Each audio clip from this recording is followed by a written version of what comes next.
she opened the door, and he was skinny and homeless and scared, and got on his knees and said, "Mom, if you don't help me, I'm going to die this week. My 2 friends just died of fentanyl, 2 days apart."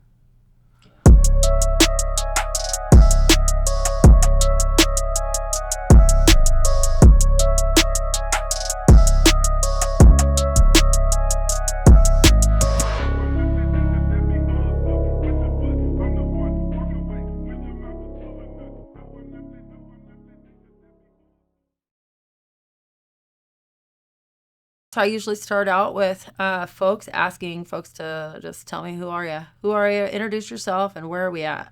Good morning. I'm Dr. Raul Garcia. Sitting here as a candidate to be the next United States Senator for the state of Washington. Very proud of that. A little bit about myself. I was born in Cuba, so I got to know communism well for 11 years of my life before I left. Know what big government is all about, and when the government tries to tell you what to do, what to think, even what to eat. It's a peculiar story, but most of the country in Cuba was Catholic. They don't eat meat on Good Friday. Well, that was the day the government decided to bring meat into the marketplace so they could show that they were above anything else. And it was always continuous that way. We weren't allowed to talk bad about the system, or our parents would go to jail. We knew at home what to talk about, but at school we had to. So that was a pretty maturing process in 11 years of someone's life where you're supposed to just be a child. When I was 8 years old, I found my roller skates and I put them under a box and created a handle, and I went to the local store and I told everybody I would take your groceries home for 10 cents a block. That was my entrepreneur mind at 8 years of age, and I came home screaming to my mother, "God, I think I found the American dream." I made $5 that first day, and she was very stern with me. "We don't speak that way here, and don't ever mention America again." But it made me fall in love with a country that I had never even stepped foot on, and finally was able to leave when I was 11. Not to to the dismay of the government. They actually sat me in a room at the airport with a policeman and said, "Look, if you let your mother leave without you, we will throw a big party for you at the Pioneer Palace here in Havana as an example of the revolution." And I, of course, said, "No, I'm leaving with my mom." Because I had that dream that people talked about. Man, if you get to America, you could work hard and do something with your life. No one tells you what to do. You could really actually be independent and free. And I think that story is very similar to a lot of people that come to this country looking for that freedom, looking to have a better life for their children. And I think that's the overall immigrant story. So that was mine. I was lucky enough to get here. With grit and dedication, I became a doctor. I became a medical leader in my profession. I ran national boards and professional organizations. And in 2020, sat with my wife around a campfire here at Rainier National Park in Rimrock, and she probably had one too many glass of wine, and she said, "I'm tired about hearing how big government doesn't work and how we're running the pandemic wrong, and why don't you run for governor?" And I had worked for Senator Dole when I was in college and always had the seed that public service actually could make very positive change if you really put your mind to it. And I said, one day I'll be a public servant. One day I'll run for office. I would love to do that. But I dedicated myself to medicine, which was also a service, right? So when people say to me, "Gosh, you're changing from being a doctor to a politician. How would you do that?" And I said, well, the goal of service has not changed for me. The venue has changed. Now, instead of a family that I'm helping a state and a country. But it's the same service will. And Yeah, I ran in a very idealistic race for governor in 2020, thinking that I could win a state election in 10 weeks. But to my surprise, the big names of the Republican Party in Washington State supported me, and the Seattle Times made an article that I was a different kind of Republican, and didn't win, but stayed involved in making change in this state, and now running to be your next U.S. Senator. And I think that there's no bigger crisis right now than the one that we're facing with fentanyl in our streets. And for me, that's the biggest push. And it goes beyond politics, and it goes beyond any ideology that you have. It's real for a lot of families in our state. Every room that I've been, someone has been involved with a family member, a neighbor, someone they know that has died or is hooked on fentanyl. And I think that if we had a plane that crashed with 300 individuals every day, it would take maybe 2 to 3 days for the federal government to ground aviation and say, hold on here. Yeah. We need to find a solution to this. This is not acceptable. Well, to me, the fentanyl problem is not acceptable. And we need to take drastic measures. So I am pushing that as your next United States Senator, I would pass the Americans Against Fentanyl Act that would give manslaughter charges to dealers, and that would bring involuntary mandatory rehabilitation for addicts. Yeah. That included mental health, that included counseling, and that included relationships with housing and businesses and tech colleges and universities, so they could take these graduates out of these programs and actually bring them back into society to be fruitful. But they can't come back and see the same dealers there. We need to get rid of the supplier. Yeah. And well, we need to cut the supplier out at the source. Yes. We need to close the borders. And make it a process the same process that you had when you were coming into the country. Sure. I have a strong belief that every sovereign nation should have the right to vet who comes in and out of their country. Absolutely. And once you lose that, then you're no longer a sovereign nation. No. You would do it at your house, right? If you had a party. I'm not just going to open the door to anybody in the neighborhood that wants to come in and steal stuff out of my cabinets or my purse.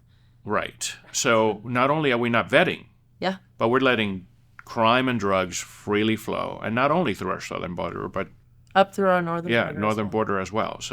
So as a young child, even though you were in a communist area, you knew about, the U.S. gets a really bad rap. You hear about it all the time, how other countries don't like us, yet we have so many people flowing through our borders, right, for a better life. And so I appreciate that you shared that. And so, but even though it was not okay to talk about it, you knew about an American dream, even as a small child. Oh, yeah, absolutely. So I remember our family would gather around the radio and try to find the voice of America.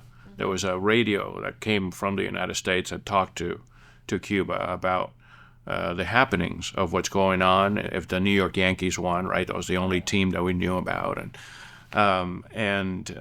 But when Reagan got shot, all this information would always infiltrate into Cuba, and we could do that at home. We couldn't do that coming out of our house. And of course, our parents taught us since we were very little. This is a double standard, and we have to follow it. If not, your parents go to jail. So you learned how to live a dual life very young. All the time, and I think every Cuban in Cuba knows how to do that, and it's still to today. I talk to friends that go to Cuba, and they say, gosh, you guys are overwhelmingly intelligent about what's happening in the world, but as soon as someone comes around, they're like, no. Tight-lipped. Yeah, we're not. Yeah. We're not going to talk about it. I mean, my grandfather had a tobacco plantation. He was mayor of a city, had a dairy farm, and when the communist system came in, they took it all away. Oh, yeah. All of it, right? So you understand the concept of what's kind of happening in the country today here in the U.S. and what they're trying to move toward, because you've already lived it. Well, if you own nothing, you depend on the government. Right. And I think that that's the ultimate goal. And I lived that. My mother was a teacher, and her license was taken away because she wouldn't sign to be a member of the Communist Party. So as simple as that, right? And they gave you ultimatums that whether, well, you could live or be a part of us, or live on your own and figure it out. Yeah. I came from a system that very much loved America and was not allowed to talk about it. And many people leave Cuba trying to flee that system and have died in the Caribbean Sea because they're in flotation devices, they're in makeup rafts to get here to a place where grit and determination, you could get ahead and you could work. Don't have to be fearful. Yeah, I mean, people talk about socialism a lot, and they say, well, socialism is great, and look at all these countries that have socialism, Norway and Switzerland, and what we have to understand that all those countries have capitalism with social programs. Right. It's a very different system than to have a complete socialist system that has yet to succeed anywhere in the world in the history of the world. The two greatest examples, Cuba had the number one coffee, sugar, and tobacco industry in the world when communism came in and instilled this socialist system.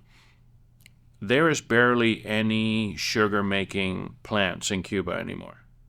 Because if I tell you that you're going to get paid the same to work 8 hours a day or 2, Right. That's socialism, right? And the same thing with Venezuela. Venezuela was one of the richest countries in the world.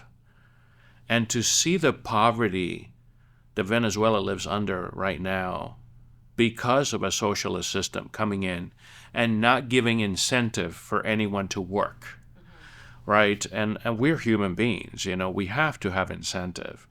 And that is what America is about. That's what Reagan talked about, the shiny city on the hill, where you have the incentive to work hard and become something, become somebody, give your children a better life. Reap the benefits of your labor. Right. And that's what is enthusiastic about our country. Well, that's why I'm running. Yeah. I mean, I am at a point where I feel that if we do not change course, my children are not going to have the same opportunity that I had. Okay, so you came here at around age 11? Yeah. Is that correct? Yeah. Okay, and then what was life like? How was it different for you? And what's changed? And when did it start changing? Well, I'll tell you a good and a bad experience right off the bat. The good experience, we landed in Spain, went to a supermarket, and my mother sobbed for 30 minutes nonstop because there was an aisle full of fruit. Right? And back in Cuba, you had a ration card. So you, for example, had 3 ounces of coffee per person per month on that ration card, and that coffee was Bulgarian because the Cuban coffee was too good for the people of Cuba. They had to export it and bring us Bulgarian coffee. Women had 1 underwear a year. Oh, my goodness. 1 bra. That's what we live with. So we got to Spain to see the abundance of freedom and to be able to say what you wanted without being afraid that the police was going to arrest you. So that was a positive. Surprising to me when I came to the United States to find out that we had a black neighborhood separate from a white neighborhood. And later on in my life to come to New York and see that we had all these different cultural neighborhoods. Thinking back at it now, I understand it, but as an 11-year-old, I didn't. And that was something that you noticed really quickly. Yeah. Okay. I was like, why are people living separate? Yeah. We're all American. Yeah. Right? And it was a great experience, though, when I moved to New York City and to understand different cultures and understand how every culture respected the other. and cohabitated. Still in my young mind, why don't we intermix? Why don't we live together? Why don't, that was the surprise in the U.S., but the overwhelming great feeling of freedom was the supreme happiness for me at the fact that, of course I have to study, and of course I'm going to get 100 on every test, because now I have the opportunity that when I do that, I could do something with my life. That was great. So yes, living in Miami, my mother had 3 jobs, and of course to make ends meet. I remember that she worked at a shoe factory, and she was allergic to the dye that they would put in the shoes, so she would get home every night red from working in that, but she never stopped. Yeah. She never stopped. She continued to do that because her goal was that her son would have a better life. And she subjected herself to things that we wouldn't see people doing today to make sure that you had what you needed. Yeah, and I think that's the goal, right, of every immigrant to get here, and their children to have a better life. So I graduated from Miami Senior High and from the University of Miami, and went on to New York for medical school. Lived in New York for 14 years. Great experience living in the capital of the world. You learn so much about different cultures and different habits and different ideologies, but still respecting each other. So that was great. And before politics, my claim to fame was having a reality show in the Bronx 911, Life in the ER. I was I feel like I remember that. Now I'm going to have to go back and find some episodes. I was one of the doctors that they followed around in the ER. And then I was very politically involved in the medical profession. Okay. So they asked me if I would come help start a medical school in Eastern Washington. It would be the and first. That's how you came here. Yeah, it would be the first medical school in 60 years in the Pacific Northwest. And, it was UW or nothing. And so we came and we helped build PNWU that is thriving now in Yakima.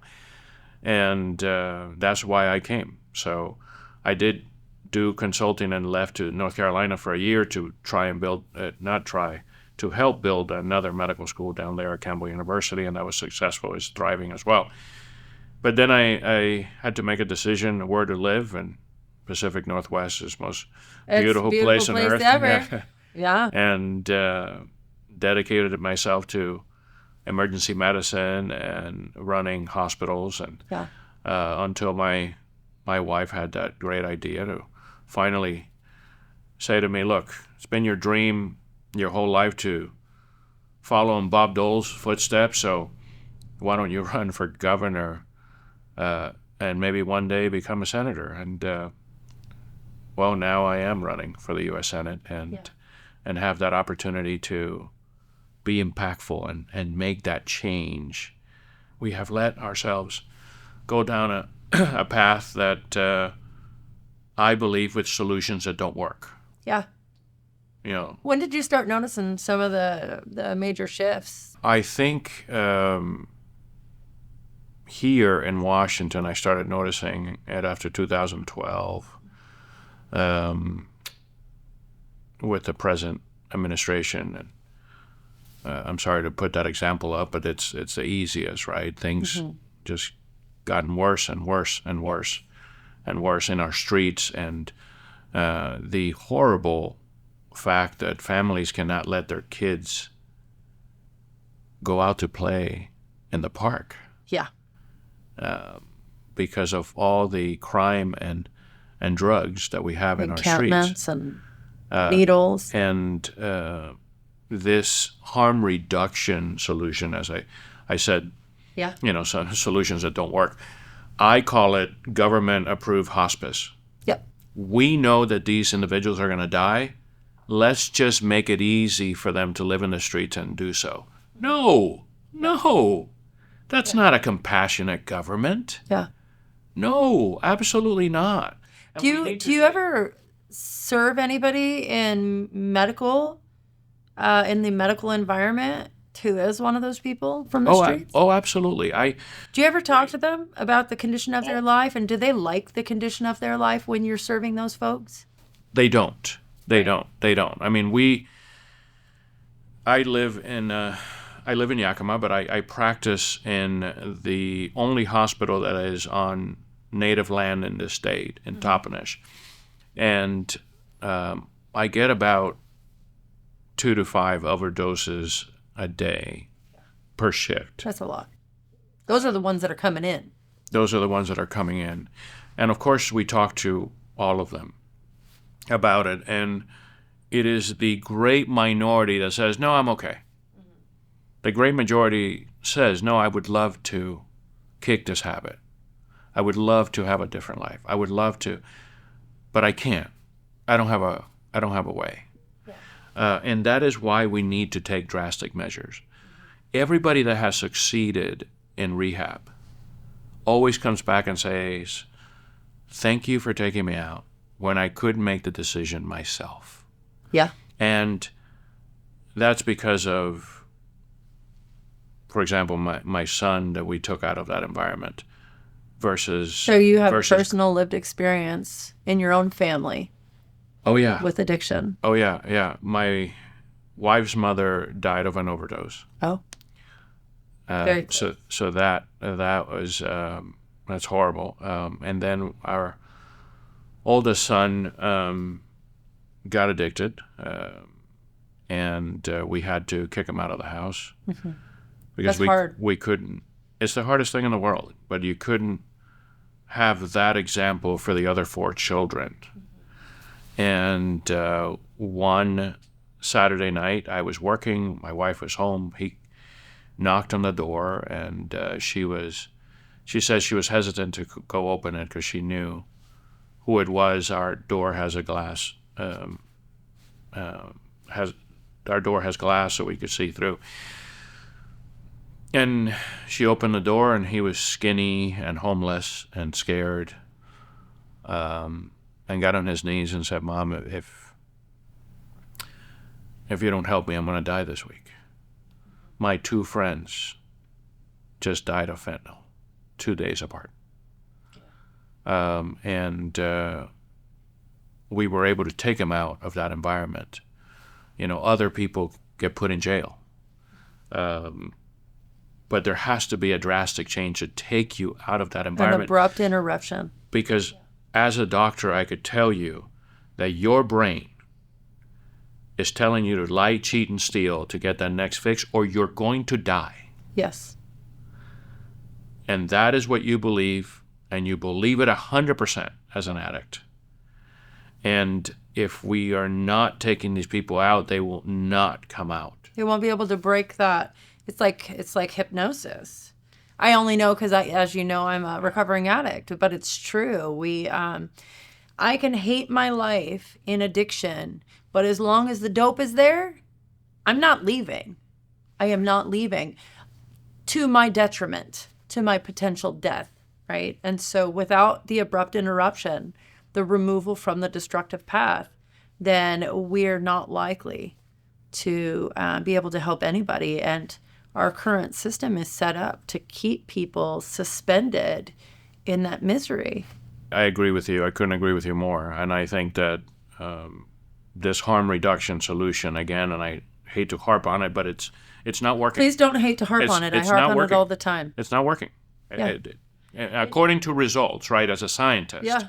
you want to follow those things that work. Well, let me ask you this question, because I love that. I love that you just said that. You know, a lot of the terms that fly around are evidence-based and data-driven. Well, what is the evidence saying that, you know, that is supporting these policies? Right. Harm reduction and housing first. What evidence? Evidence of what? Evidence of the complete destruction of an individual's life?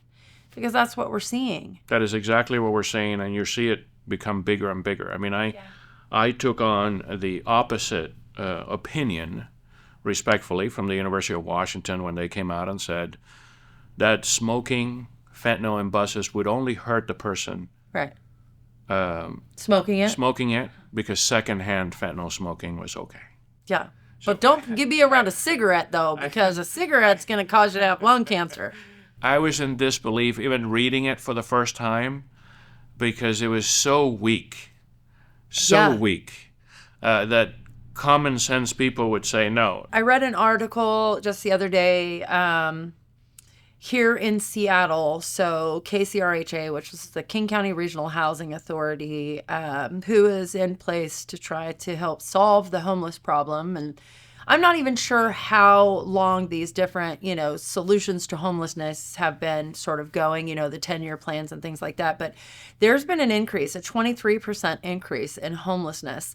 We're dumping a lot of money into that system. And of course, it's going to go right into the things that you're not supportive of with Housing First. But, I mean, what are we doing?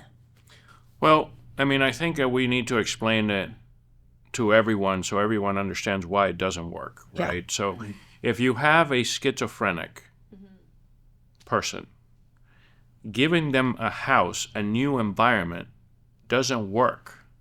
They're going to leave that house and continue to be in the streets. If you give an addicted person a house, first of all, they feel more comfortable in the streets because they could get their fix easier.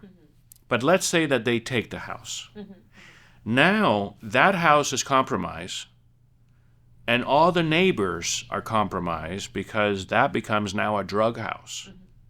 So if we're not taking care of the root of the problem, putting Band-Aids on it doesn't work. I interviewed somebody last week who made the reference of, are we putting Band-Aids on bullet holes?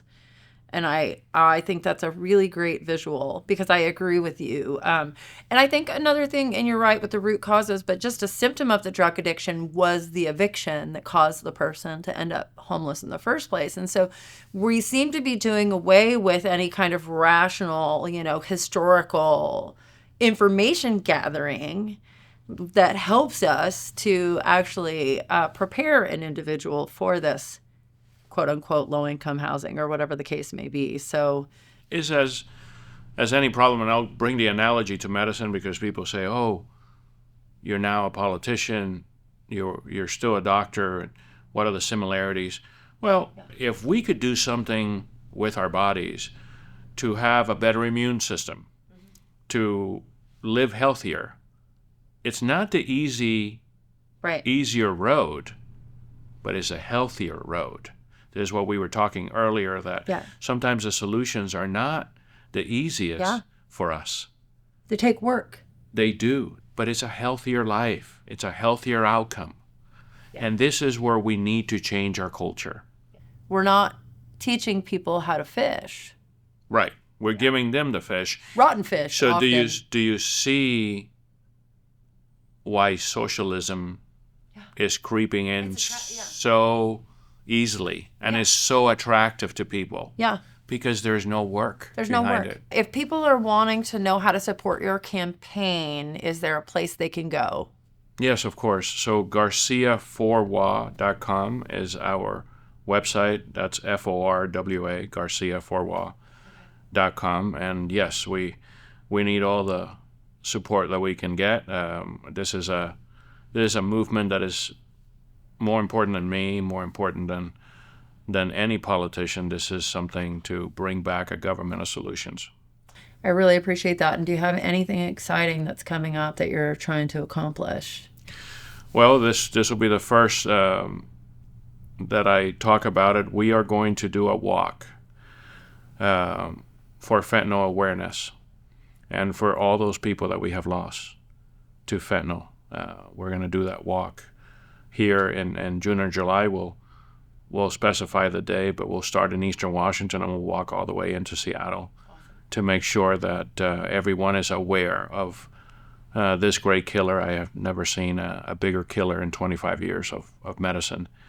And to honor all those people that lost the fight and to give hope that we can prevent further damage with this if we all bind together. So I appreciate you and your service, and I am really excited to be able to support you in your campaign and to share this so that people really understand the human behind the politician. So thank you so much.